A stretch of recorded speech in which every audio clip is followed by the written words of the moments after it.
Committee Room 30. Sound.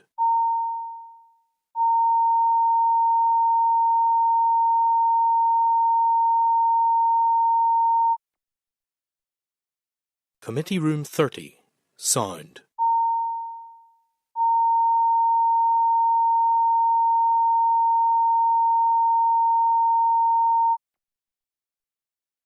Committee Room 30. Sound.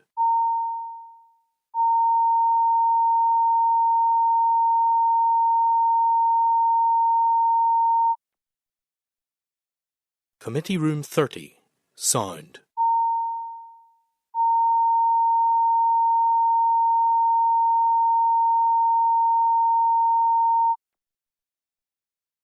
Committee Room 30. Sound.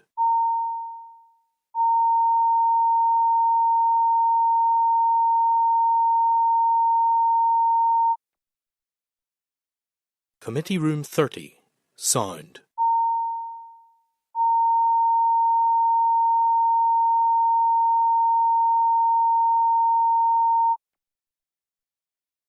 Committee Room 30.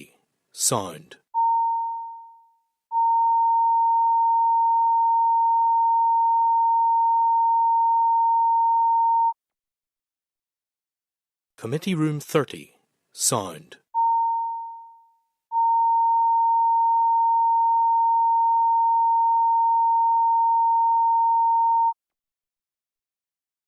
Committee Room 30.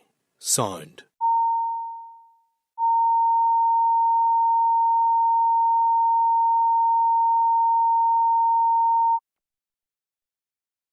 Committee Room 30. Sound.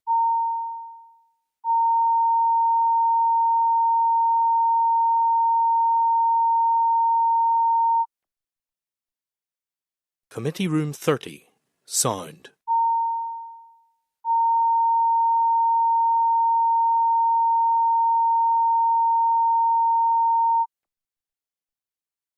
Committee Room 30. Sound.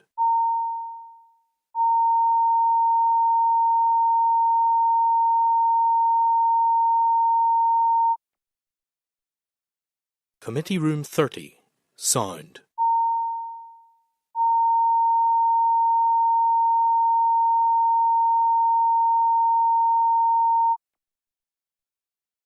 Committee Room 30. Sound.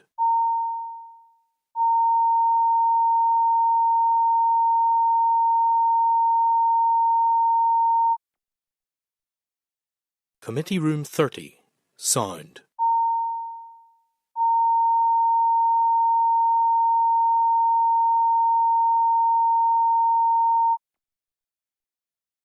Committee Room 30.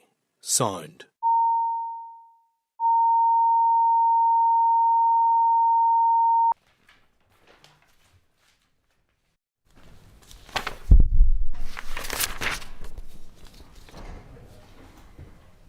Everybody, the committee will be recorded and broadcast throughout Parliament buildings and online.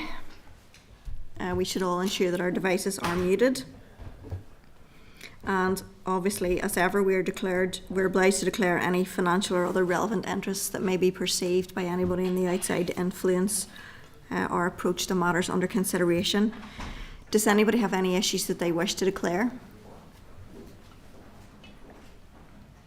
Could I declare that I have an immediate family member who works in the legal profession?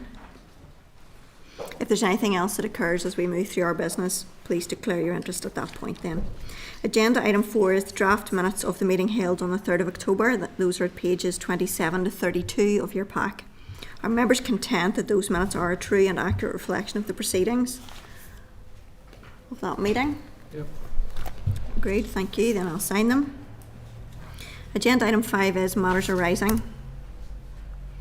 So I want to draw your attention to our visit next week to Maghaberry Prison. If you haven't yet responded, could I ask you all to do that? An email was sent yesterday.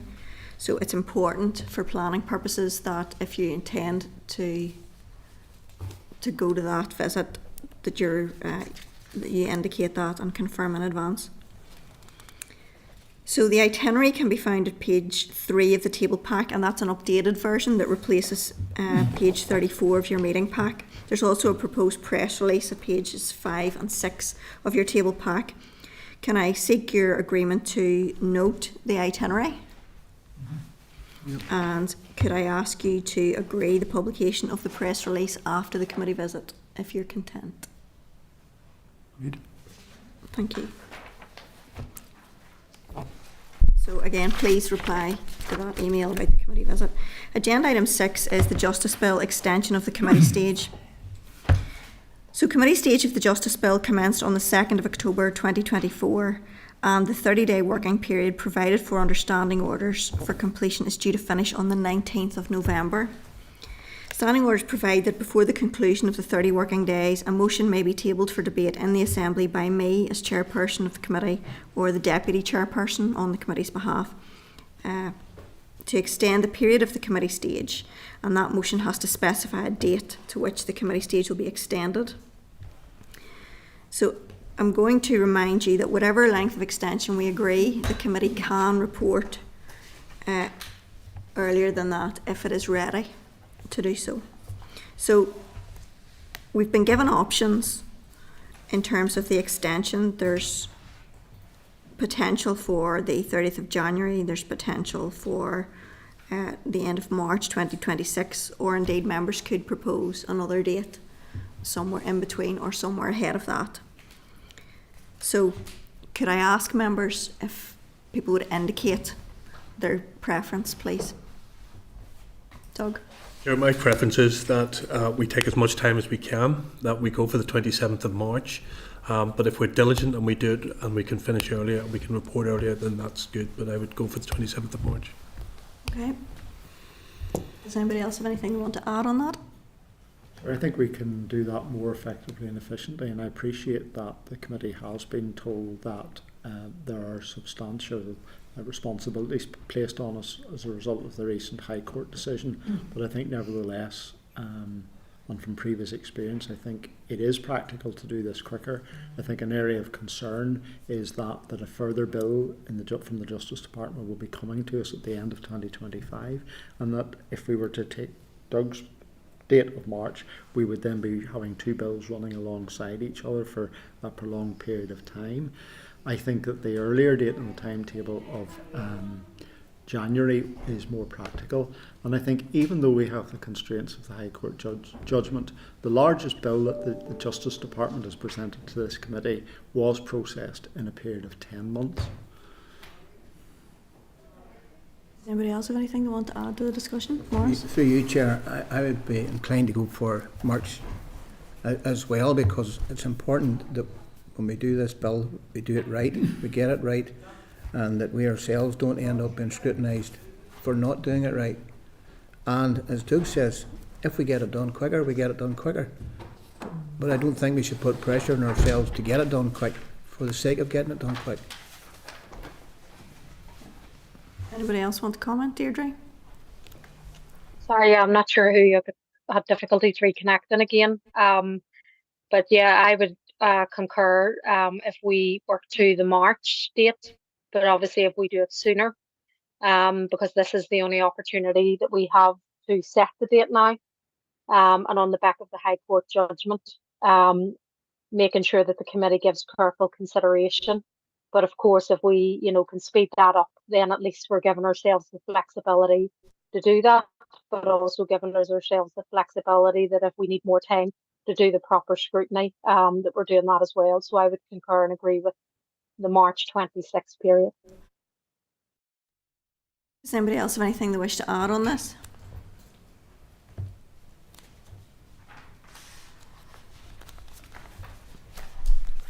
Nope. Well, Doug has made a proposal. Deirdre and Morris have indicated their agreement with that proposal. Stuart, I suppose it now boils down to whether or not you wish to push this to a vote or how you want to proceed. We're not put it to a vote. No.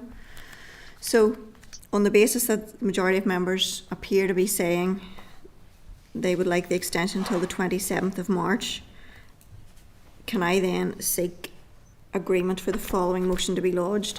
That in accordance with Standing Order 33.4, the period referred to in Standing Order 33.2 be extended to the 27th of March 2026 in relation to the committee stage of the Justice Bill. Are members agreed? Agreed. Any opposition? Okay, thank you, members. We'll get that tabled, and that motion will be scheduled for week commencing 11th of November.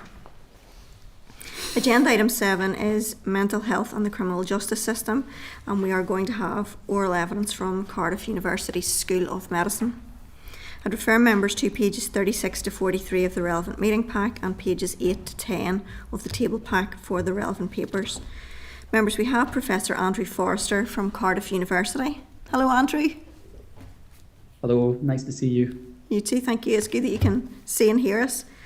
So Andrew's going to give us a briefing on mental health and the criminal justice system. And then after Andrew has done that, we'll take some questions from members. At this stage, Andrew, we have not coordinated our questioning, so I'm going to hand over to you to give us all the information that you intend, and then we'll take questions after that for a session. And I apologise that we've kept you waiting for a time, but we had some housekeeping business that we needed to work through ourselves, so apologies for that, and thank you for your patience. That's okay. Thanks very much, and thank you for asking me to come here today to give evidence. So I want to start with just a very brief presentation, perhaps 5 to 10 minutes, something like that, where I talk about the international context and what we know about mental health in prisons. I focused mainly on prisons today, but we could also talk about courts and police custody, perhaps. So what we know about the world prison population is that it's probably the order of over 11 million people. And that population has gone up by about a quarter, about 25% since the year 2000. The prison population is growing pretty much across the world. Huge rises in some areas, Oceania, for example, parts of Latin America, where there have been increases of over 100% in some countries. There have been some reductions in the prison population in parts of Europe, mainly in Eastern Europe, actually, and in the Russian Federation. But across the world, the story is of increases. Now, there are a number of international problems that arise, so they arise really across jurisdictions, one of which is overcrowding. The most recent look at overcrowding internationally was from Penal Reform International, and they found that 120 countries in the world had reported at some point more than 100% capacity in their prisons, meaning that, whatever the capacity was, more than 100% of the places in the prison were full. Another international problem is pre-trial detention. Something like 14 million people are said to be held in pre-trial detention per annum, and that's more than the overall prison population because, of course, of the churn within prisons, but that really means holding people on remand pre-trial for excessive periods before they come to trial. Governance and staffing are huge international problems. That means staff recruitment and staff retention, as are overrepresentation of ethnic and religious minority groups, Indigenous people across the world, and foreign national groups. They're represented internationally in prisons. There are lots of other international issues that are worth just a brief mention. So in many countries of the world, there is endemic violence in prison. There are problems with the basics like poor nutrition, ventilation, water, things like that. Torture happens in some states in the world, and of course the death penalty is present in some states as well. In terms of mental health, we know quite a lot about mental health morbidity amongst people in prison. We know less about people in courts and less about people in police custody, but it's safe to say, I think, that levels are very high across the board in the criminal justice system. And I'll just drill into that briefly for a minute. So we talk about psychosis, so schizophrenia, for example, and other psychotic illnesses are said to have a prevalence of about 3.6% amongst men and 3.9% amongst women, which compares with a community prevalence of approximately 1%. Depression in about 10% of male prisoners, 14% of female prisoners. Intellectual disability, that's learning disability, in about 1% of prisoners. ADHD, the screened prevalence in the literature is 25% or thereabouts. Post-traumatic stress disorder arising from previous traumatic stress in life is said to be present in 7.7% of male prisoners, and complex post-traumatic stress disorder in about 17% of male prisoners, and perhaps 21% of female prisoners. And then finally, in terms of mental health, I'll talk about personality disorder, and the latest estimate for that was of the order of 65% amongst prisoners. So the majority, excuse me, I had a cold last week. I'm still coughing a bit. So the majority of prisoners are said to have personality disorder. I'm not going to say too much more, but just a minute about vulnerable groups. So there are well-recognised vulnerable groups amongst people within the criminal justice system, people with neurodevelopmental conditions. So that includes people with autism spectrum disorder who struggle often in prison environments and institutional environments generally, people with ADHD and people with learning disability. Cognitive impairment and dementia.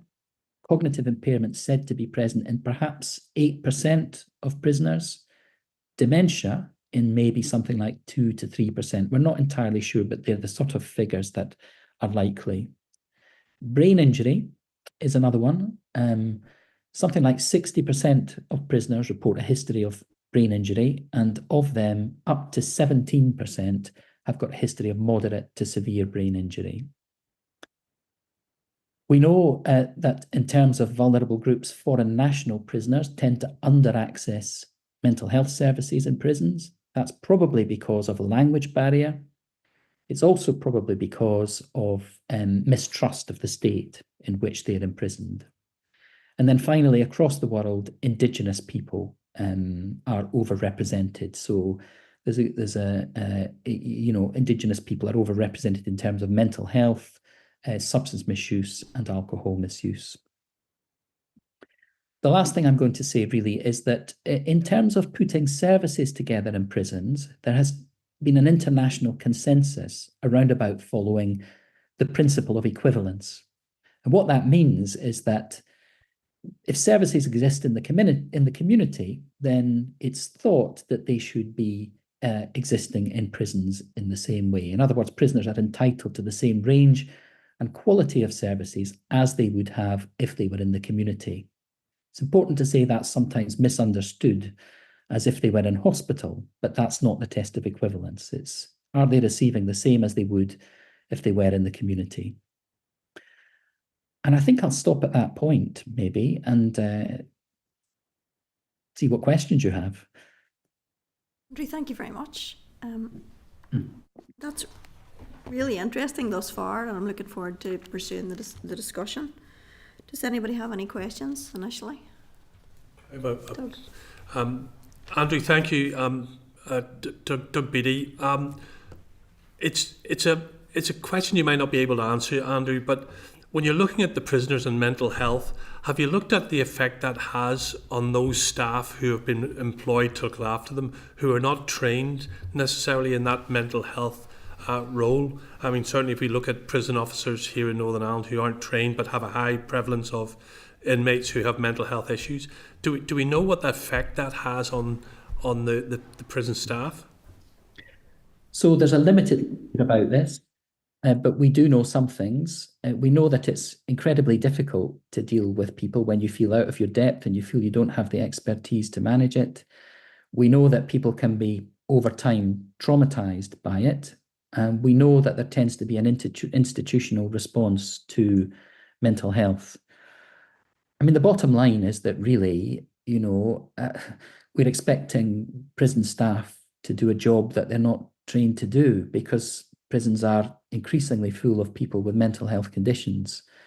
And it seems only fair. This is not just an issue in Northern Ireland, it's an international issue. This seems only fair that we provide them with appropriate training before they end up in these situations, uncertain how to proceed.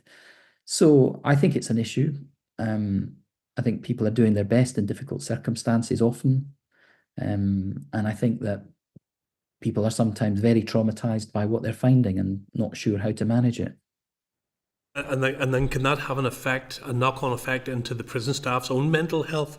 And has anybody actually then taken time to monitor that? I mean, you've given some really stark statistics, but I'm wondering if those stark statistics actually then show within the staff. So there has been qualitative research looking at prison officers and their responses, and it basically, what I just said really is that in a nutshell. As regards looking at their mental health over time and perhaps thinking about ways of improving it, I think that's something that's in development, and I can't really easily talk to that. I mean, there might be papers out there that I'm not aware of, but I think we have a long way to go as regards prison officer training and making sure they have the knowledge that they need really to do the job. Thank you, Chair. Thanks, Doug. Justin? Thank you, Chair. Thank you, Andrew. Very interesting presentation and discussion so far. Andrew, tell me what's the information you have which relates specifically to the north of Ireland here? So in the north of Ireland, I was part of a review with the Regulation Quality Information Authority in 2021. We looked at prisons in Northern Ireland, and what we found were many committed people really doing great jobs in difficult circumstances, for sure. But what we also found was that, on the whole, probably mental health services in prisons were underprovided, probably substance misuse services were underprovided, and probably psychology services were underprovided. And what we recommended was that there should be some needs assessment and some benchmarking so that we could work out what the needs were and therefore provide accordingly. Now, it's some years since that review. It was actually done during the pandemic, and I'm not the person who can tell you what's happened since then. But I can say that that's where we were at the point of that review. There were some other things that were concerning, one of which was people waiting a long time to be seen by mental health. So the actual standards for being seen within mental health, they're in the RQI report, and I can't tell you them off the top of my head, but basically they were waiting something like 5 days for an urgent assessment as opposed to the standard elsewhere being 2 days. So the standards needed reviewed, basically. And people needed to be seen earlier than they were being seen. And another difficulty was waiting times for transfer to hospital when people had acute mental health problems. Now, it would be unfair to say that these problems only exist in Northern Ireland. They certainly don't. They're UK-wide problems. They're probably international problems. But nonetheless, these were the problems that were also happening in Northern Ireland at the time we did that report. And a final thing to say is that, unfortunately, some people with mental health problems, including people with acute mental health problems, were being held in care and separation units. And that is unfortunate because these are not healthcare units, and people were being held there really, I suppose, in the absence of a suitable alternative. The suitable alternative meaning transfer to hospital in a timely manner. So I hope that answers your question. Yes, very, very informative for sure, Andrew. Thank you very much for your evidence. Thank you, Chair. Thanks, Justin. Deirdre?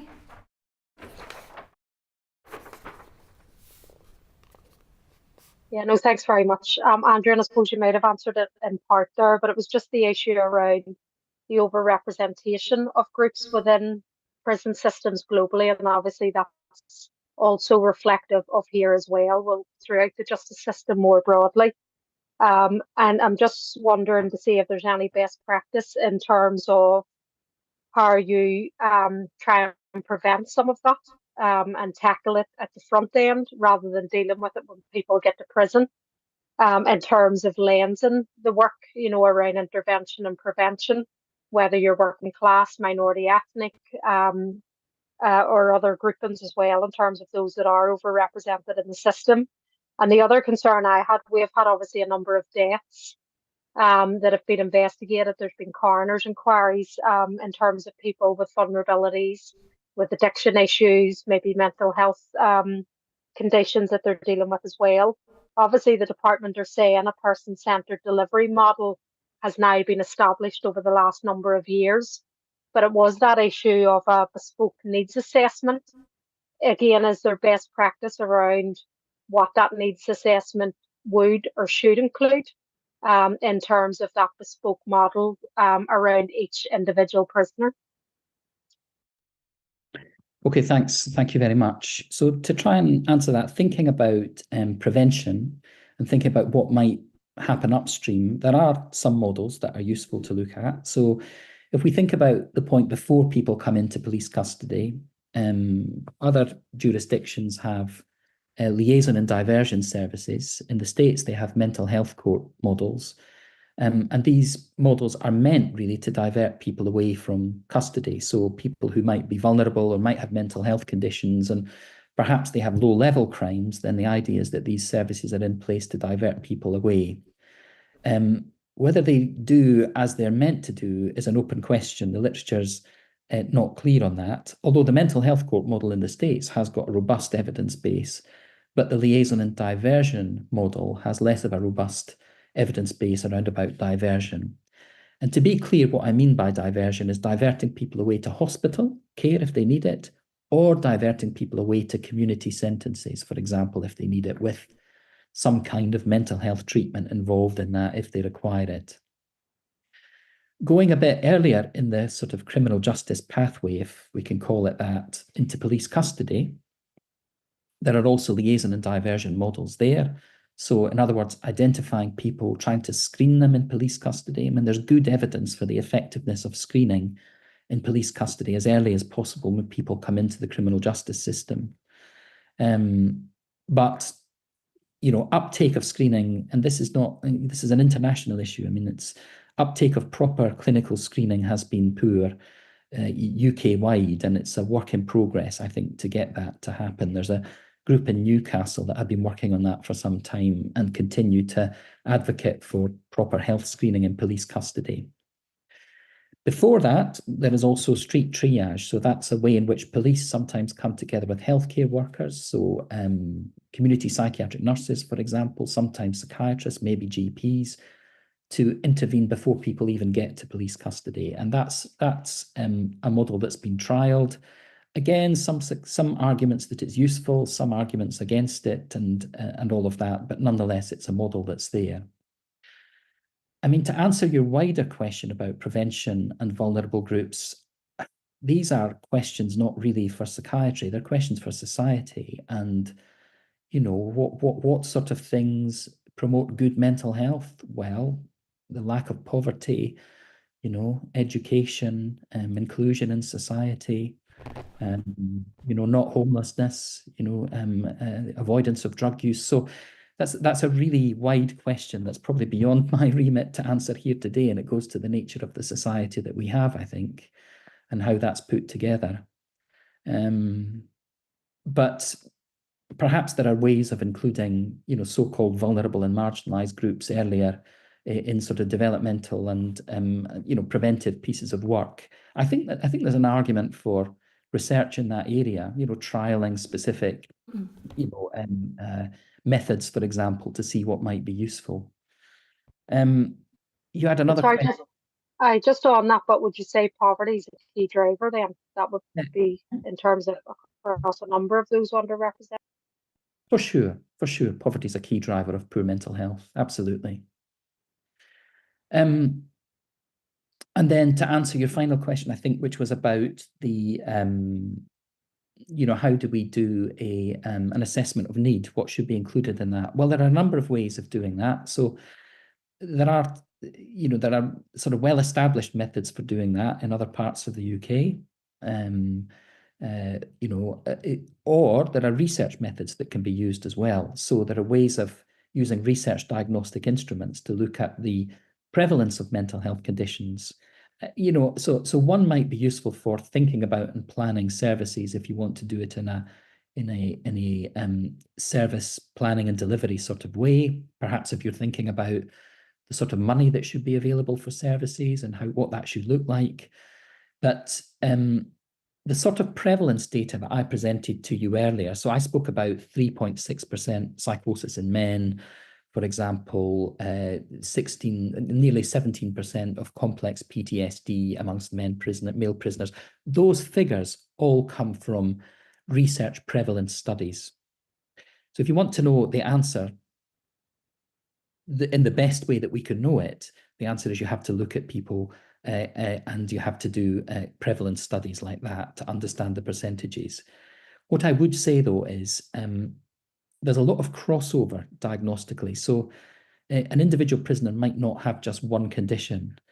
Commonly, when I'm no longer doing a prison clinic, I stopped it in May of this year, but before, when I was doing my prison clinic, it was common for me to see people who had 3 or 4 conditions. So maybe they had schizophrenia, they also had depression that came and went, perhaps they had a background history of ADHD, and then they had a history of heroin and cannabis dependence in the background too. So you're dealing with often quite complicated, complex people and presentations. I'm sorry, I suppose just to add to that, if that's okay, Chair, I suppose your earlier point around trying to do some of that at the custody end of things, around trying to prevent and getting an early indication, would your view be to do that earlier is better, in terms of maybe trying to prevent people getting into the prison system in the first place? Yeah, and is there a reluctance on that? Is it an issue of resourcing for the police or access to the health professionals, or what do you find the reluctance around trying to do that type of approach is? So I'll speak about England and Wales because that's the jurisdiction I'm most familiar with. But so in England and Wales, there are liaison and diversion services in place. These services work in both the courts and they work in police custody. And they're now said to be present 100%. So there's 100% coverage of these services across these areas. But still, so these services are in place and they see people in police custody when they're referred. But still, we know that the gold standard should be to be screening everybody using validated clinical screens when they come into police custody.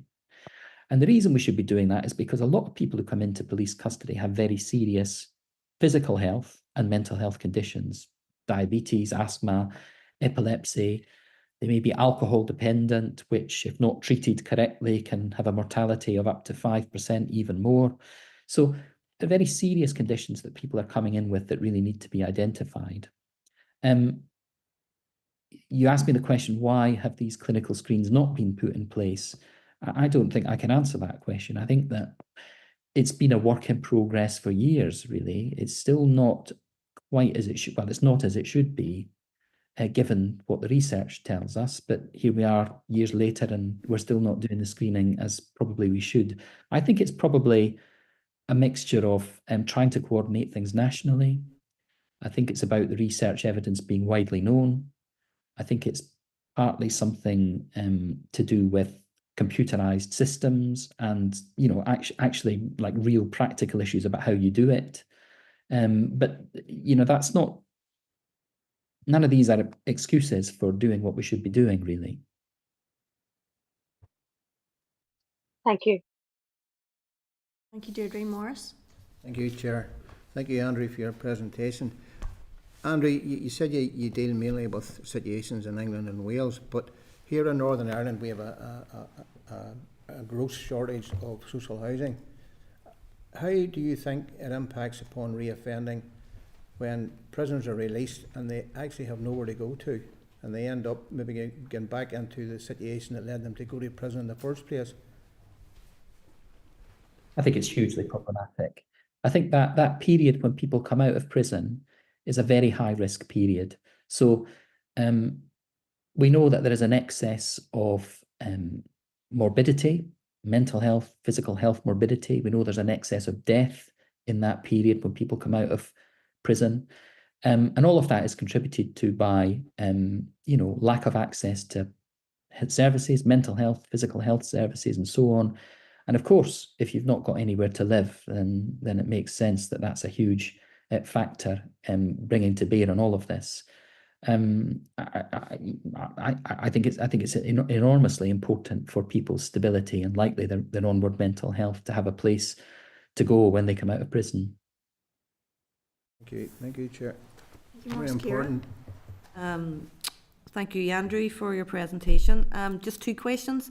At the very start, when you were giving an overview internationally, you mentioned governance as an issue alongside staff and overrepresentation. So the governance thing, I would be interested to hear a wee bit more on the governance. And then in relation to, obviously, the range of mental health issues that you noted, one of the alarming ones for me was personality disorder. Did you say 65%? So Yeah, so I'll deal with these in turn. I mean, I think so. In terms of the governance issues, what I can say is that there are multiple and many different models of governance in place across the world, and quite what that should look like, every state has a sort of different idea about it. But there are some things that are important clinically. So one thing, for example, is that it's important to have mechanisms in place for the monitoring and management of people at risk of self-harm and suicide. These things are vastly overrepresented amongst people in prison. And how that's managed in a governance sense is really important. The World Health Organization, for example, says that there should be processes in place to manage that. These should be well delineated. They should have a clear mechanism of governance managing them and so on. But if you look across the world, that's not the place in many states, you see. So that they're really the issues with governance. And there are issues really internationally with recruitment and retention in this area. I think partly related to the previous question, people are, they're thrown in at the deep end, if you like, and they go into prisons with little knowledge of mental health conditions.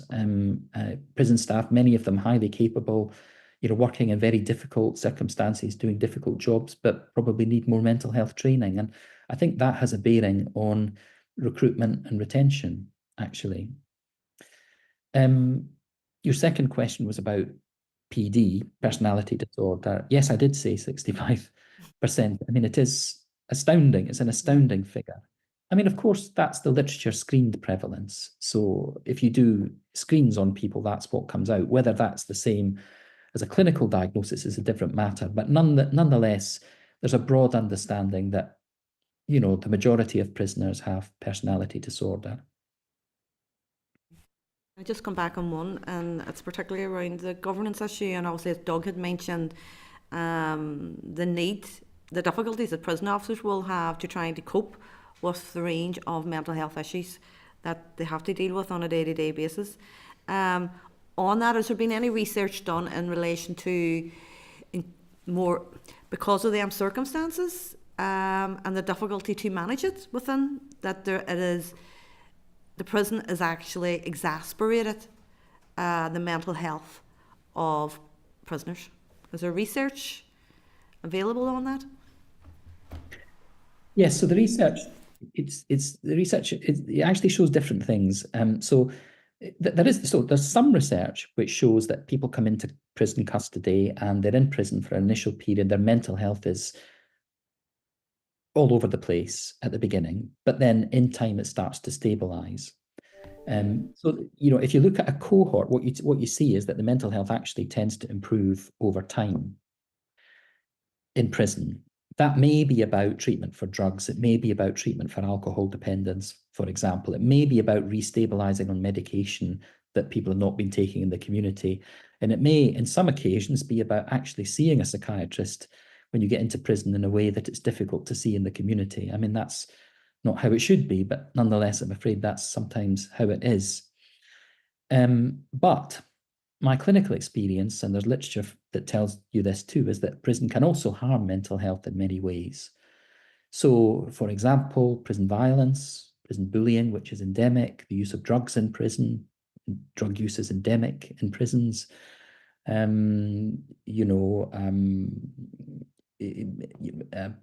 Going into care and separation units for long periods of time. There are many things that can be harmful to an individual's mental health in prison. The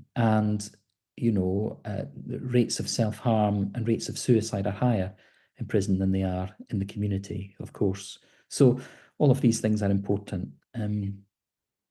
Does that answer your question? Yeah, thank you. Just final one, I don't want to hawk up, but just from your research to date, is there anything different, good or bad, here in the north in comparison to your life experience of looking at many prisons around the world? Is there anything that stands out?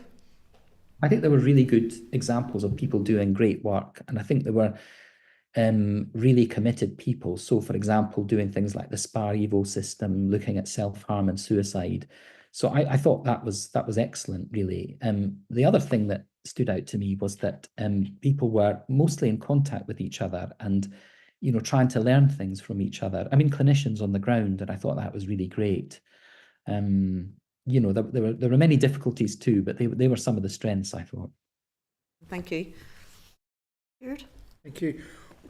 Andrew, where can we look to find best practice in the world when it comes to dealing with mental health in prisons? And secondly, what does best practice look like?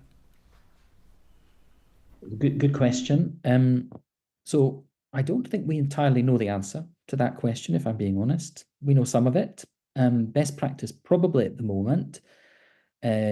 So if you think about the literature in this area, it's starting to cleave into a number of different components. So I talk about prison in particular. In prison, there's something called the STAIR model, which was put together by Professor Alexander Sandy Simpson in Toronto. And I think Toronto is a good place to look for high quality if you're thinking about what the best should look like. So this STAIR model, they have screening at the beginning. That's the S of it. Certainly, there's a good international evidence base that we should and must be screening people when they come into prison custody. That's definitely happening in Northern Ireland. Triage is the next thing, which is an administrative process in which you move people into the different clinical pathways. So, for example, if they've got diabetes, you put them into the diabetes pathway. If they've got schizophrenia, you put them into the mental health team, and so on. Then assessment is the next part of it. And in mental health, what that means is in-depth assessment for people who have serious mental health conditions. And that should probably be about 15% of your population receiving, full in-depth mental health assessment by a mental health team and a psychiatrist. Then intervention is the next bit, and that means making sure that all of the drug treatments that exist in the community also exist in the prison, antidepressants, antipsychotics, and so on. But it also means psychological therapies. So things like cognitive behavioral therapy for depression and so on. And I think in Northern Ireland, when we did our report, there was certainly a deficit in that area around about psychological treatments. There was also, I think, probably an under provision of mental health care generally in the prisons. Just basically more of it was needed. And then the final bit is reintegration. And probably the international literature is telling us that what that should look like is when somebody's coming out of prison, because we know it's a difficult time, we should engage with them before they come out. We should mentor them through the prison gates. It doesn't have to be a clinician that does that, but it's just useful if somebody helps them with that process of coming out to the other side. And then we should probably stay in touch with them for a period. I don't know how long that period should be, but it may be as long as 3 months while they restabilize themselves on the other side. And we talked about accommodation and so on. But that's just helpful with things like mobile phone access, general practitioner access, getting to hospital appointments, all of that stuff. It's really, it's sort of common sense in a way, that last bit. But these are, I think, some of the things that we should be doing. And I think the best place to look probably at the moment for that would be Toronto. Thank you. Andrew, thank you very much. I just have a couple of follow-ups, if I may. Could I ask you, the focus of our attention really is to the extent to which the justice system is picking up the pressures that are being demonstrated in health. So I'm going to ask you, what are you seeing in other places and what activities are underway to kind of address that balance, particularly in places where there are budgetary difficulties? I think almost certainly, there is literature supporting this, by the way, almost certainly the justice system is picking up pressure within the healthcare system that's not being managed within the healthcare system. And I think that's about changes in the way that healthcare has been provided for mental health in the community. It's probably about overall a winding back of these services. It's probably about the way in which these services work. Again, I'm speaking mainly now about England and Wales, and I can't easily speak to how services operate in Northern Ireland. But what I can say is that in England and Wales, what we've seen is services go to operating in a sort of gatekeeping way. So what that means is that a referral will be made, and then if the person doesn't engage a few times, then they may be discharged from the service. But the problem with that is if you have a person with schizophrenia, perhaps they don't have insight into their condition. Perhaps they don't think, perhaps they're paranoid about the mental health team. Perhaps they don't think they should be taking medication. So why on earth would they engage?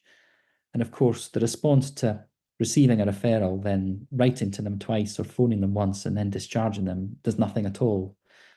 And if you were to ask me what I think that yes, the justice system is likely picking up on some of those problematic practices in health and some of the winding back of mental health care generally in the community over the last 10 to 15 years.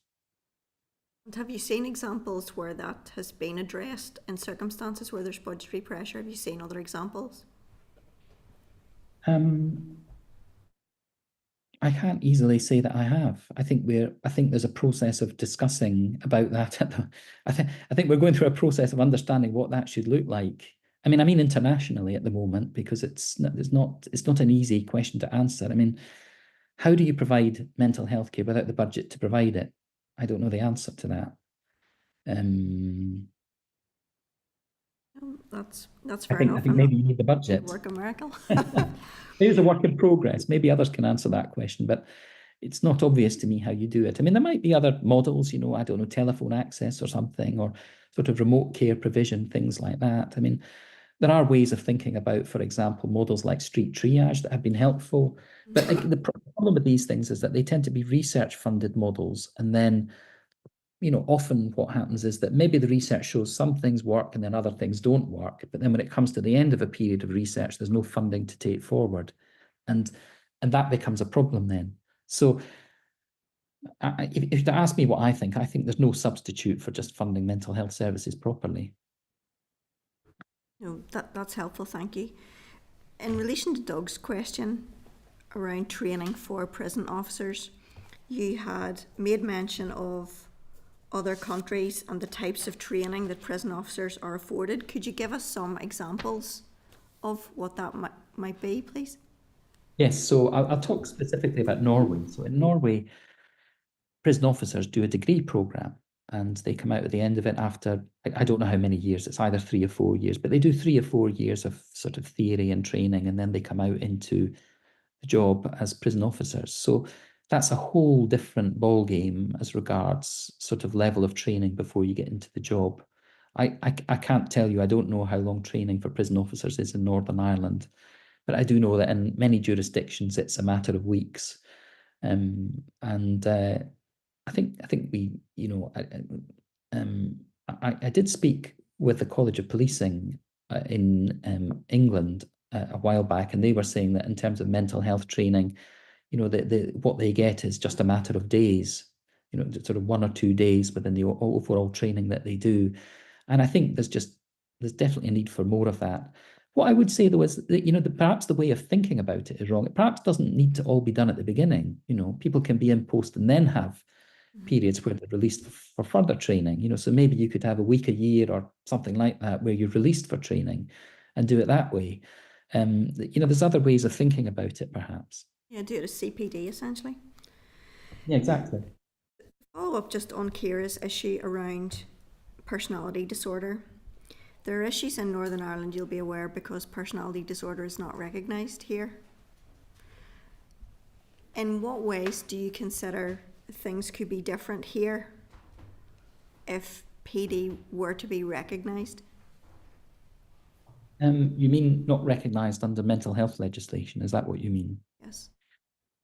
Well, I'll talk about the Offender Personality Disorder Programme in England, which is a large-scale attempt to manage people with personality disorder. It involves really therapeutic areas, so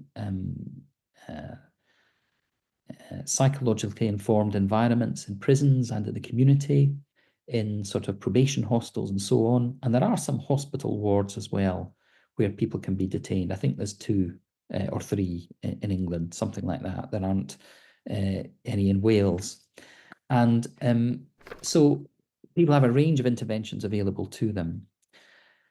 However, before thinking that that's the right route to go down because it exists elsewhere, it's important to understand that although people think, the qualitative work has been done, everybody's very supportive of these projects, the people who've been through them think they're great, the people who've been working in them talk about increased supervision, better knowledge, and all of that.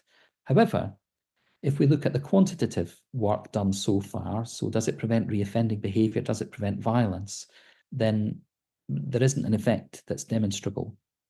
So as yet, I say as yet, because these things can maybe take a long time to materialise a system.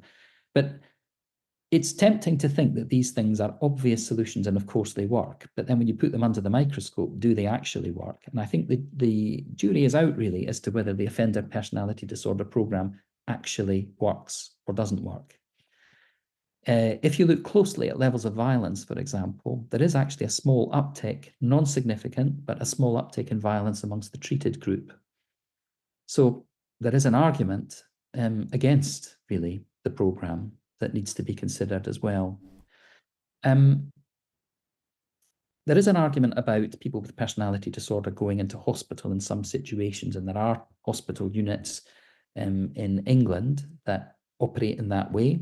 Now, clearly, people can be detained and go into hospital with a diagnosis of personality disorder in a way that they can't in Northern Ireland. Again, I think the literature is out as to whether these units have done what they're meant to do. Have they prevented violence or reoffending? I think that's a question that's still to be answered, actually. The treatment of personality disorder is complicated because often it involves the person being on side, wanting to engage in therapy. And that means them starting to take responsibility for themselves. And a difficulty, if you hold people under legislation, is that, it's difficult for them in those circumstances to take responsibility for themselves. So I think you can argue it. You can argue that it might be a useful addition, but you can equally argue the other way, that it could be problematic if you include that in mental health legislation. These are my views, by the way. Other people have different views on this area, but they're my views. Thank you for that. So can I just check that where this falls down is potentially the system as opposed to the diagnosis of PD? So you're saying the evidence demonstrates that there's a slight uptick of people who've been through the system that you outlined, as opposed to people who've received a diagnosis and a different style of treatment? What I'm saying is that a whole treatment pathway was put in place for people with personality disorder, an experiment to see if it would work or not. And actually, if you look at it, people are very positive about it. They all think it's great. But if you actually look at the statistics, what they show amongst the group who've been treated is a small uptick in violence. Now, that's not evidence of effectiveness. No. So that's something I think that we have to be aware of when we think about treating and managing people with personality disorder. What we do know about people, I'm saying that this whole area is complicated and that we don't have the solutions for it, really. But that doesn't mean that we shouldn't be trying to do some things. And what we do know is that when people with personality disorder present with comorbidities like depression, like drug use, like psychosis, for example, if you treat those comorbidities, that's a very useful thing to do. I suspect the issue in Northern Ireland at the moment is that there are lots of people who have undiagnosed personality disorder in the system because they've not been looked at in the way that perhaps they might. We are about to receive a briefing in a few weeks on the whole principle of right person, right care. You mentioned there, I suppose, the balance, and could you maybe give us an example of what you have seen where people have balanced well the issue of people being in prison to be punished versus receiving the right care they need, and whether or not prison is the right place?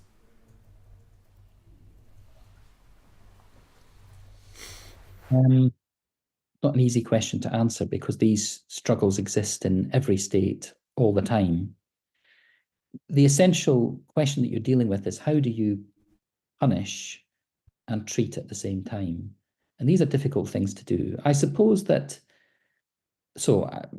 there is evidence that if you can keep your organizations a bit separate and healthy and in a friendly way critical of each other. I mean by that the prison system, let's say, and the healthcare system. If you can keep them sort of friendly with each other, but able to criticize each other in a friendly way, a critical friend almost approach, there is some evidence that that prevents the development of a sort of monoculture. By a monoculture, what I mean is that there can be a tendency for people who work in health to go into the prison to then become part of the prison culture, because that's the place in which they're working day in, day out. It's a sort of almost natural human response, if you like. But to prevent that from happening and keep health where it is, then, there are all sorts of things that can be done. And they're about robust governance, they're about training, they're about CPD, they're about supervision, they're about clear policies and procedures so that people know what they're meant to be doing and when they're meant to be doing it. And they're about, crucially, that ability to, raise issues when they arise in a way that people don't get defensive about. Now, creating systems that operate in that way is not easy. It requires a lot of goodwill, and it requires probably the right people and a sort of broadly positive approach. But I think we know that that is the right way to go if you want to create a system that's healthy. That's helpful. In those circumstances, we've seen some difficulty around information sharing. We've seen a willingness to work together, but some difficulties around information sharing, which we would need to probe further, I think, as we move into this scoping exercise. One last question, Andrew, please, because you've been very generous with your time and your information. With regard to statistics around addiction and substance abuse and alcohol abuse and so on, what is the best provision you have seen to address those issues with prisoners? Well, I think so. I think the best provision that I've seen is around about integrated services. So what I mean by that is that, so there's a temptation for substance misuse services to be provided by substance misuse, mental health to be provided by mental health, physical health to be provided by physical health. And what you get in prisons is it's sort of unexpected in a way, because sometimes these professionals are all working together in the same building, sometimes in the same corridor, sometimes they're in adjacent rooms, and yet they're working in separate ways. What I would say is that probably the best way for these teams to work is for them to come together. We call it integration, for them to work in an integrated way. And I think that then you don't get substance misuse doing their thing, mental health doing their thing, physical health doing their thing. With substance misuse services, what I've seen myself is that it's important that there's a connection to the community at the other side, because people will be coming out of prison, often going straight back onto drugs, and it's important that they can get sort of care and treatment that they need at the other side. That usually means that it's important, sort of local provision, I think, can be very important as regards substance misuse. Great. Nobody has anything else, and nobody appears to be indicating. Andrew, could I thank you very much for taking the time? Your evidence to us today has been really insightful and really informative for us as we move forward into this area of work. So thank you very much indeed. Thank you. Thank you very much. It's nice to meet you all. Thank you. You too. Thank you. Bye. Bye. Okay, members, if we can move into agenda item. Oh, sorry, there's actually one issue. We have correspondence in our packs from the Department of Finance regarding the Civil Service Staff Handbook, which is at page 9 of the tabled pack. Does anybody want to raise anything on that?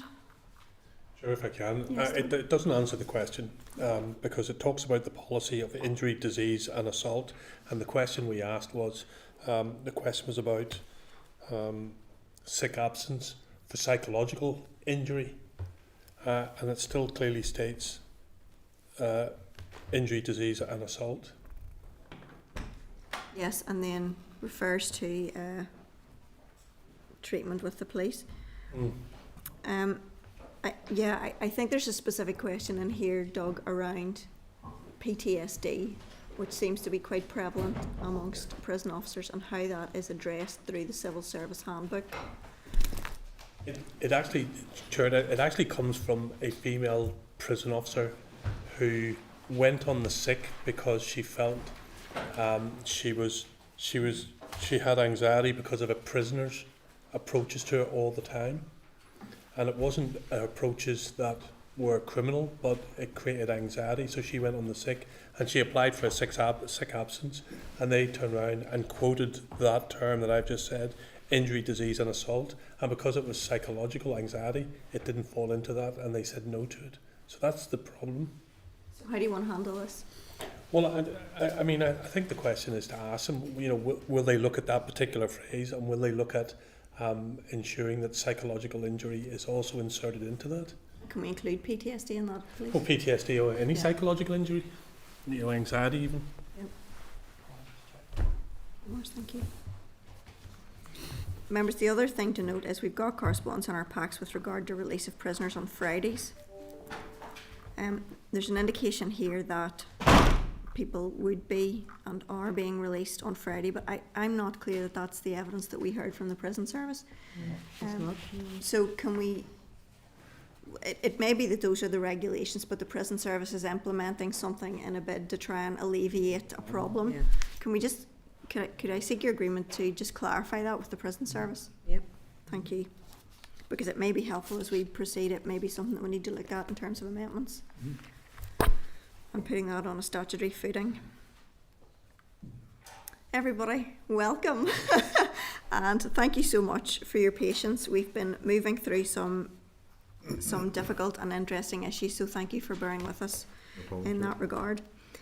I'm going to ask members to turn to pages 44 to 174 of your meeting pack, which is under agenda item 8, Programme for Government, and we're going to receive oral evidence from Hugh Wittes, Deborah Brown and David Lennox. You'll know Hugh is the Permanent Secretary, Deborah is the Director of the Justice Delivery Directorate, and David Lennox is the Deputy Director of the Corporate Engagement and Communications Division. Hugh, I'm going to hand over to you guys to give us a presentation, and then we're going to take questions kind of based around themes. Okay. So we'll have some questions around policing, some questions around the crisis within the law, the profession, that is. Some questions around priorities, some around finances, and then some around the Public Sector Transformation Board. So it seems like a lot. It won't be that bad. But that'll give you some indication as to the direction that we're headed. So I'll hand over to you now to give a presentation, and then we'll take it from there. Thank you. Really helpful, Chair. Thank you so much. And thank you for the opportunity to brief the committee on the draft programme for government. I'll try and keep these few remarks as brief as I can, and then really happy to discuss or answer questions as just mentioned. It's probably worth pointing out that the draft programme for government has been agreed by all the ministers in the executive, seeking to be a bold ambition for Northern Ireland. It is reflective of the realities that we currently face across the system, but it's trying to be ambitious for the future. The overarching aim of the draft PFG is to change the lives of people and communities for the better. And then just in terms of structure, it's worth noting, I suppose, it's been developed around the executive's agreement to focus on 3 core areas. So the first one, fairly obviously, is some immediate priorities, and they're to run from now until the end of the mandate. Some of those will have some kind of very obvious direct relevance to justice. We can say a bit more about those or discuss those are the ones the committees are interested in. There's building new foundations, which is essentially around capital spend, it's around infrastructure, it's around the proposals for ISNI, and fairly obviously there'll be a justice capital spend in there as well. And then shaping a better tomorrow and kind of giving some kind of positioning for missions around people, planet prosperity, and with an overarching commitment in relation to peace, cross-cutting commitment in relation to peace, but also kind of saying where the executive, after it gets through these priorities, maybe wants to take its general approach. There's a key feature in the programme which is about a focus on collaborative working, fairly obviously, between organisations and groups across the public, voluntary and private sectors. And therefore, fairly obviously, it's the intention that the executive departments will continue to work collectively and collaboratively to deliver the programme and driving forward work across departmental and indeed sectoral boundaries. So that's the general context in it. And in that context, then, maybe it's just worth focusing just a bit on the priorities, which I suppose are the immediate plan of action for the executive. It's worth noting again, they're priorities for the executive as a whole, so it's not specific to any one department, and they're not the priorities of any one department, but of the executive. There are those that perhaps more visibly align with the responsibilities of the department, our department, and they're, for example, pretty obvious in the safer communities priority and maybe in the reform and transformation of public services. So within each priority, the issue is laid out, so the issue as the executive sees it, and I suppose it's important to note that as what the executive sees as an issue or a problem or a issue in society that they want to look at, they want to deal with, and then some proposed actions, and I'm sure the committee will be interested in some of the proposed actions. We're really happy to talk you through any of those that directly relate to us, and I'm sure we can signpost you in relation to others and other departments. Again, it's worth noting the DOJ interest and DOJ lead it's not going to be limited just to safer communities, so there are other things referenced in the draft programme, for example, the domestic and sexual abuse strategy, which is very much jointly led by the Minister and the Minister of Health, and they're linked in with the Ending Violence Against Women and Girls priority, which is a TEO priority, as you know, and a TEO strategy, as you know, I beg your pardon. So it's important to acknowledge we'll be working in partnership with our fellow departments there. And then the other part of it I would draw attention to is the chapter about funding the PFG. So funding the PFG sets out our budget, for example, just for this year, and that's our current budget of 1.26 billion resource and just under 100 million of capital. That's, you'll know from previous meetings, from previous discussions, from having Deborah in recently with Richard and colleagues, really challenging position for the department as a whole, for the justice sector as a whole, and for all of the interconnected parts, including policing, but fairly obviously including prisons, courts, probation, access to justice, the legal professions, as you mentioned.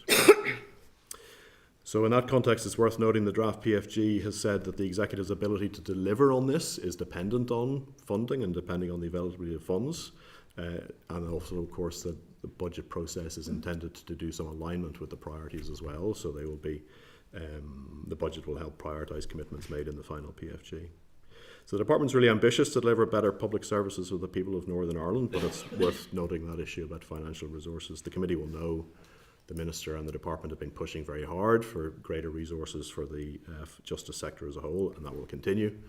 We remain engaged with DUF on a very regular basis in order to push that point, and the Minister has spoken to the Minister of Finance on several occasions and pushes the position of the executive. It's worth noting transformation funding, so very happy to talk about transformation bids if people are interested in the some lap over then with how we might fund some of the commitments or some of the priorities, I beg your pardon, in the PFG.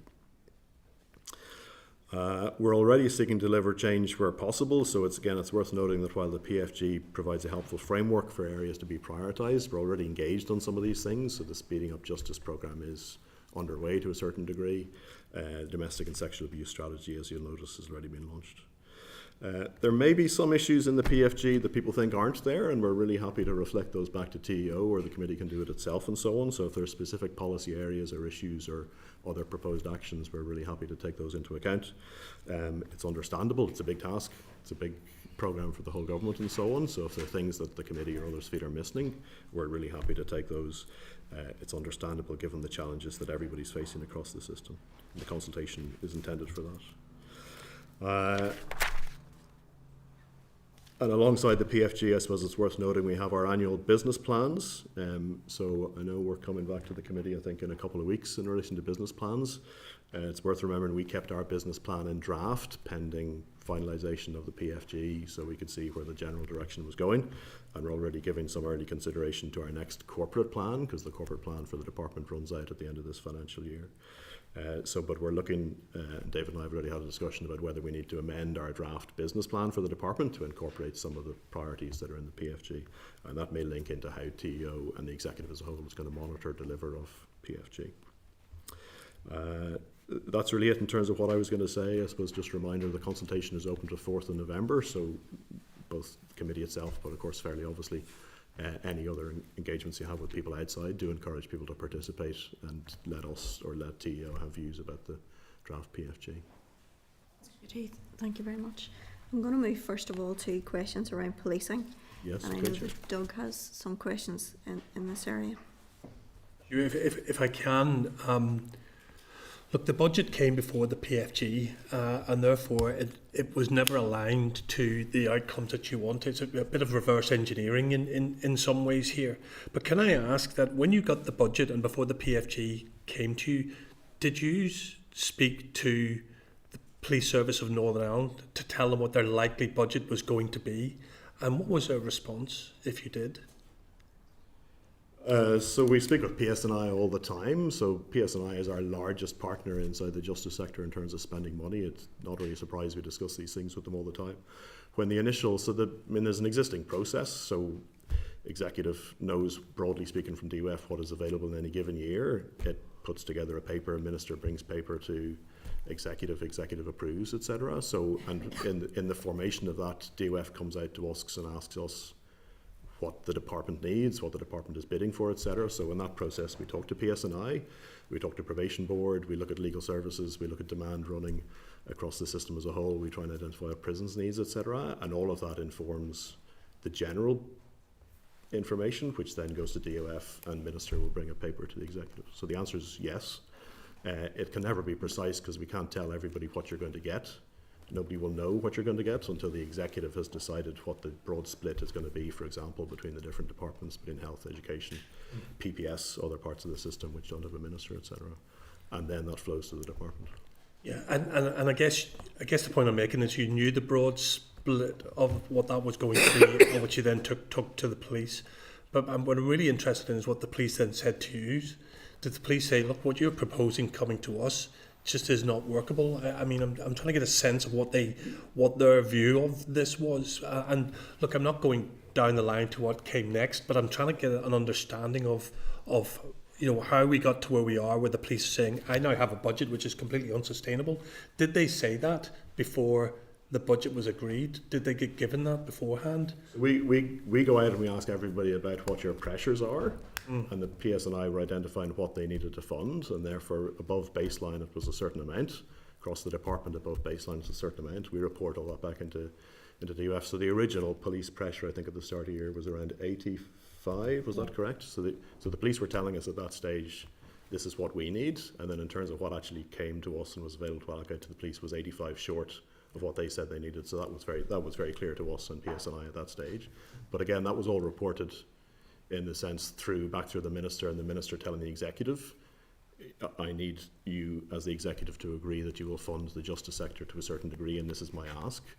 The pressures on us as a block as a whole for the year were something like 220 in the stabilisation piece and about 227 in the exceptional piece, and that 220 in the stabilisation piece included the PSNI's pressures of 80. So that was all put to the executive, and then the executive brought budget to this House, and this House has approved it. Okay, and that's very clear. And then, so can I then just follow up on another question then, just on the data breach?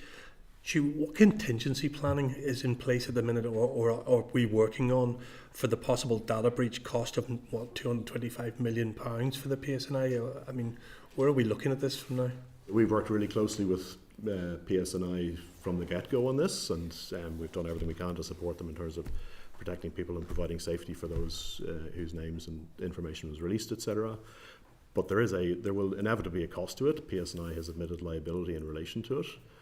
We're in the process of, well, PS&I are in the process of developing the business case. We're doing it cooperatively with them. Ultimately, we'll have to go to Department of Finance as well and so on. In terms of how it's met, there's a lot of speculation about what the amount of money might be, but the total amount across the three exceptional costs at the beginning of the year were about 227. There's no way that Department of Justice, even in an ordinary year, even in a positive, relatively benign financial year, could find 227 in its budget to support that kind of intervention in any particular year. So with DOF, we've agreed a way that we will handle it, which is we'll treat it as exceptional. We will see whether it actually materialises in the year and whether it actually crystallises. And then the preferred approach is to deal with Treasury through Department of Finance with an exceptional claim on the reserve if and when that materialises. Forgive me, that's the UK reserve. Fairly obviously, that's not something that's in the that's not a reserve in the executive's budget. It's the national reserve in the UK finances. And again, exceptional matter. That's not exceptional in the sense that it's an exceptional case for us. It happens from time to time that other departments face other pressures, or UK departments face other pressures which weren't anticipated or couldn't be coped with. And there's an existing process for going to Treasury in relation to those things. And that would apply to all Scotland, Wales. It would apply to any UK level department as well. Thanks. Can I ask one more question? It's just slightly outside of the police scope, if you don't mind. Is that okay? Hugh, you mentioned that reducing harm from domestic and sexual abuse is one of your key outcomes. But your bid for transformation funding didn't go through. Doug, I hold you on that one. Yes. Because I suspect that's Justin's area as well, and he wants to come in on that. Well, then I'll leave it. I'll wait. We'll actually come to I'm that happy. specific Sorry, issue. I'll wait. Is that okay? Just I think if we stick to kind of generalised, that's then good. yeah, thank you. Does anybody else have anything on policing? I have a couple, just if I may, Hugh. Yeah. So the Chief Constable toured the policing board last week. That he was disappointed that policing was not kind of the subject of greater focus in the PFG, and he said he felt that policing should be kind of a bit more front and centre to reflect the level of crisis facing the PSNI, and that he said he was approaching the point where he would be unable to keep people safe. You know, that's a fairly stark comment. Could I ask you whether or not that view is shared by the department, and then what action is being taken to try to address that level of warning? Well, as I said, we work really closely, and I speak to the Chief Constable regularly and so on, so we're under no illusions about the scale of the problem. In terms of the police are under a duty to do certain things in terms of keeping people safe and detection and prevention of crime and so on, and then there are long-term policing objectives which we set, and then they cooperate with the policing board in terms of producing a policing plan. The actual actions of keeping people safe, very much an operational issue for the PSNI, but we absolutely recognise numbers in the policing are at an all-time low. We've just discussed funding this year, but if you think about funding for the last decade or so, I don't need to go over the figures again with the committee and so on, but the last 13 years, our budget has gone up by only 13% in cash terms, which is in essence a real terms cut. And therefore the whole justice sector has been underfunded. So, and the Minister herself has said that continued underfunding of the justice system puts all sorts of things at risk, and I think she's used the phrase, it generates the possibility of a catastrophic failure somewhere. And that, to me, feels fairly consistent with what the Chief is saying in terms of not being able to keep people safe. The Chief felt it necessary, for example, during the recent disorder, to look for mutual assistance. Mm-hmm. So that's an indicator to me that from an operational level, the Chief feels that service cannot be delivered without bringing other officers in from elsewhere. And that's of huge concern to us in the department, and I would hope to everybody more widely. What we're doing in relation to it, specifically on police numbers, but there's wider things that the police have to do and we'll help them with and so on, but on police numbers, so we're working with the police. They've got a business case in preparation for a recovery plan. The Chief has said he would like to get numbers up to circa 7,000 and so on. There's a limit to what can be got through the police college, etc., but we're doing our best with them to try and come up with a satisfactory business case. And then, again, try and secure the funding from the executive to make sure that those increases can happen. It's really satisfying, therefore, to see it reflected in the draft PFG that a priority is to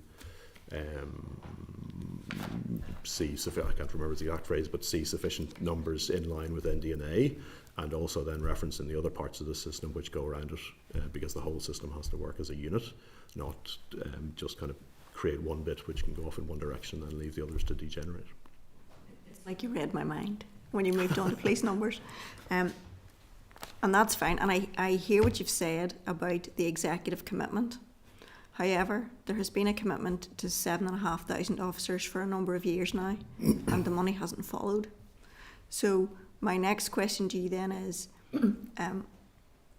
what action is being taken from the department with the Department of Finance and the rest of executive colleagues to make sure that there is sufficient budget allocation to get the numbers to at least 7,000 by the end of this mandate? The Minister was in the House quite recently during the debate on this topic and so on, and the Minister made clear what she's doing in terms of pushing the Minister of Finance, working with the Minister of Finance and then pushing the Executive as a whole to rebuild funding in the justice sector, and I suppose that's the first thing that's happening. We work regularly then with DOF colleagues to make sure that they understand the detail of that and the actual pressures. And we draw them in then when we're in discussions and negotiations about what can be done, and then we're working with PSNI, as I said, on things like police pay remits to make sure that they can be properly processed, and on the recovery business case, as said, in order to get numbers back up. Numbers at the moment are 6,3, I think they're 6,355 the last time I saw, which the Minister has said is essentially an all-time low. And she wants the entire system increased in terms of capacity, and she sees the possibility of catastrophic risk if we don't get that rebuilt, both in terms of police capacity more generally, but also then for the sector as a whole. So how confident are you that you'll acquire the money necessary? I'm confident that we're doing everything possible in order to try and get it, but ultimately it depends on factors that are outside the department's control. So it depends on what the Chancellor decides on October 30th. It depends on what the allocation is for next financial year. It depends on how the comprehensive spending review goes. It depends on what NIO we're willing to put in terms of additional security funding, the relatively small amount of the total SNI budget that is paid for by UK Gov directly. And it depends then ultimately, once all of that factors into Barnett and through the very successful executives negotiations with UK Gov to get a greater level based on need, not based on the pre-existing formula. But ultimately then it comes back to the executive, and the Minister will continue to push the executive, and I'm sure this committee will continue to push as well for a rebuilding of funding in the justice area, I beg your pardon, in order so that it can be delivered. And ultimately my confidence would come then. I'm confident we're doing everything now, as I said, working on the business case to recover, pushing for appropriate refunding in justice, but ultimately some of those things are generally to do with the UK's fiscal position, and then for the executive and the Assembly when it decides how to split up the budget. Yeah, I think that we are acutely conscious that the Chief has given that warning in the context of he has a statutory responsibility to keep people safe. As the accounting officer for the PSNI, he has a statutory responsibility to live within his budget.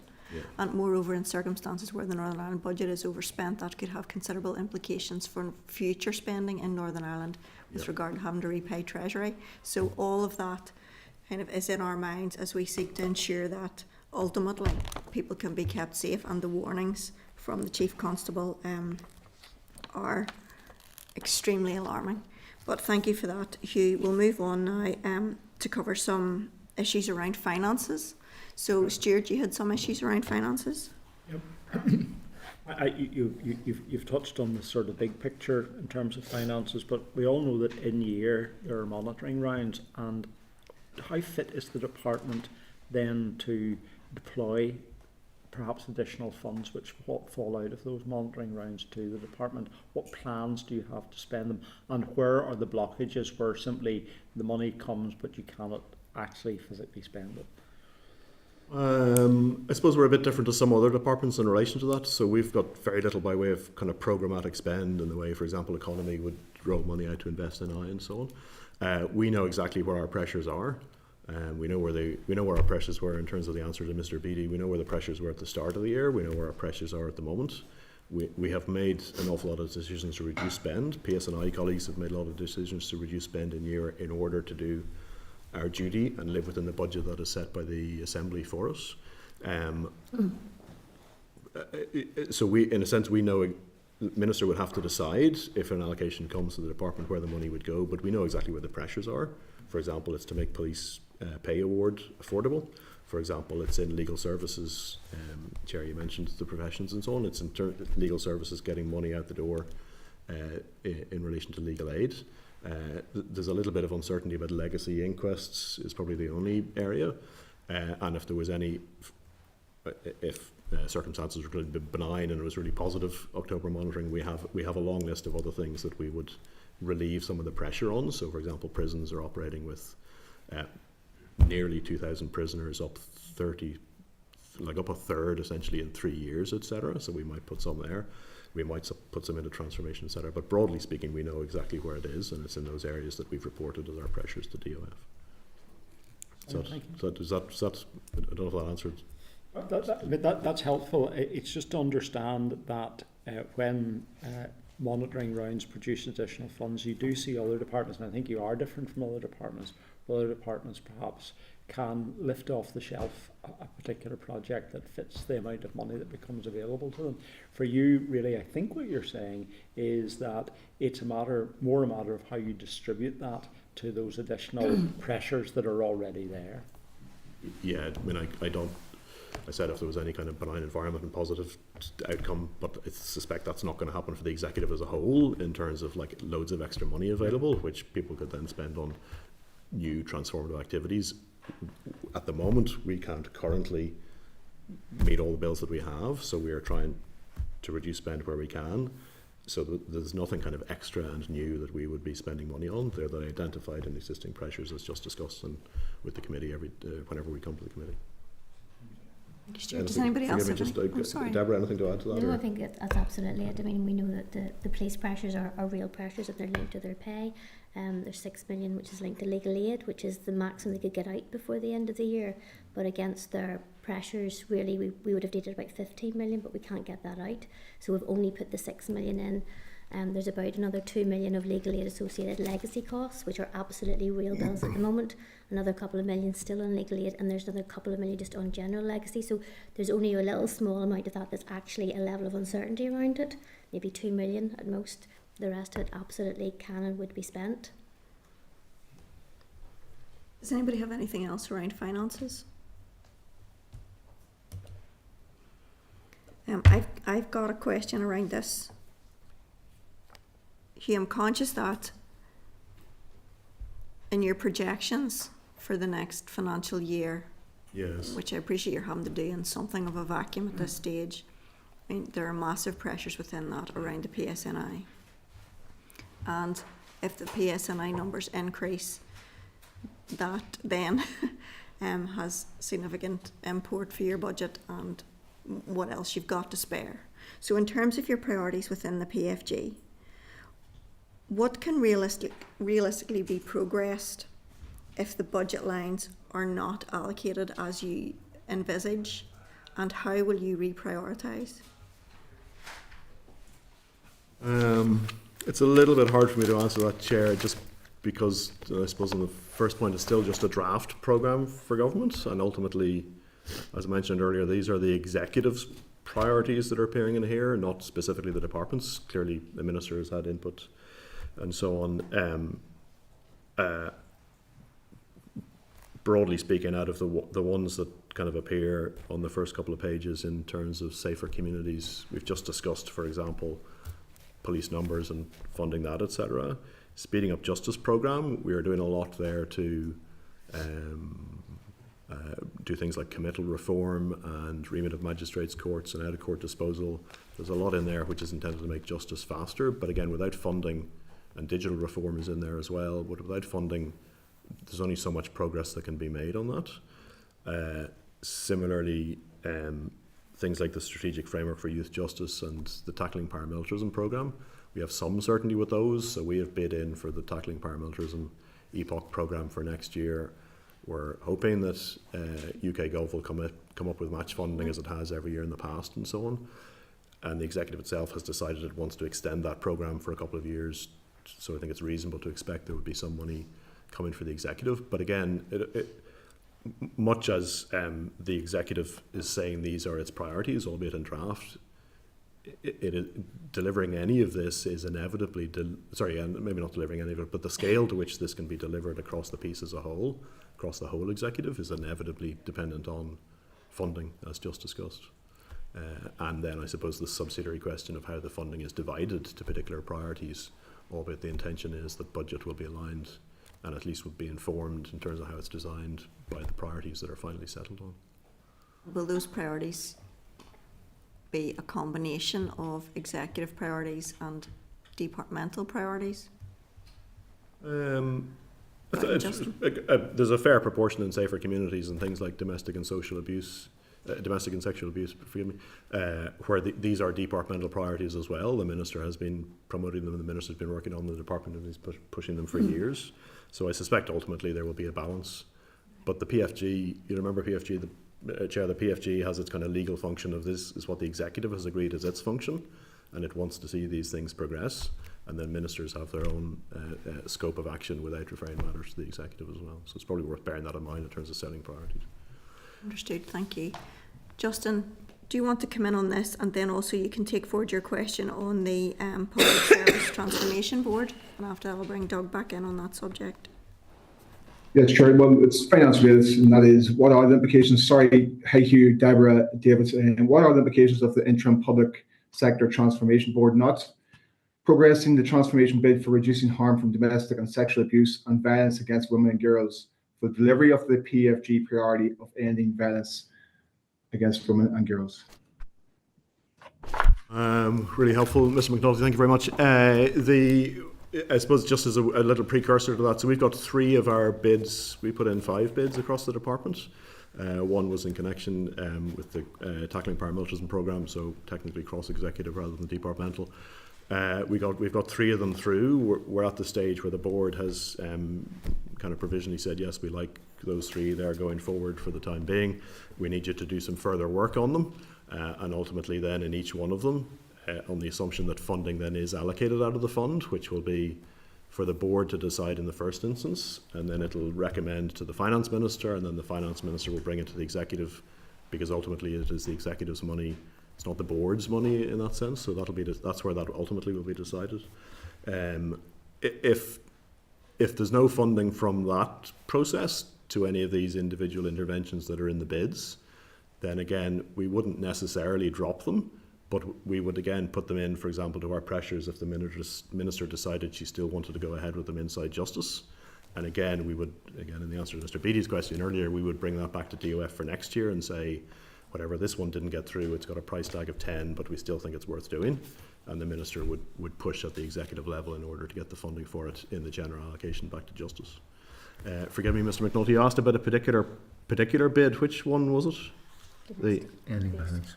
So the total cost of it, forgive me, Deborah, is? So that bid was for £9 million, but there is baseline funding that we have for the domestic and sexual abuse area at the moment. There's 2.5 million in our baseline, so we are doing things around that agenda. The transformation bid was to take that step further. And I think, as I said to you when we were up here a couple of weeks ago, the fact that it's mentioned in the programme for government under ending violence against women and girls, hopefully budgets will be aligned with programme for government, and there might be an opportunity for that bid then to be met in another way. But there is funding in the baseline, very small as it is, and that's being used around funding the advocacy service to support the victims of domestic and sexual abuse crime, violence against the persons, baseline funding of 600,000, which is led by Probation Board for men alleged to be abusive towards their partners, and the DSA helpline. And there's about 300,000 in there, which is focused on the Gillen project.